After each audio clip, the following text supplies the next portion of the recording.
শুনেছি যে স্বরাষ্ট্রমন্ত্রী তিনি বলেছেন যে এখন আন্দোলন করা যাবে না, রাস্তা অবরোধ করা যাবে না।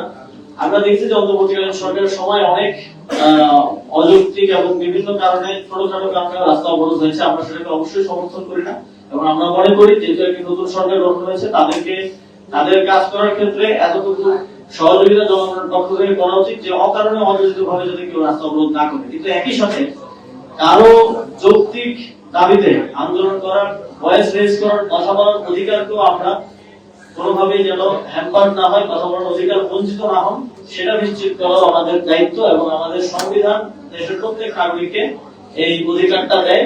এবং কিন্তু সরকারের পক্ষ থেকে আমরা দেখছি যে একদম একাধারে সকলকে কোন ধরনের আন্দোলন করা যাবে না এই ধরনের কথা বলা হচ্ছে, যেটা গণতন্ত্রের পরিপন্থী, আমাদের সংবিধানের পরিপন্থী।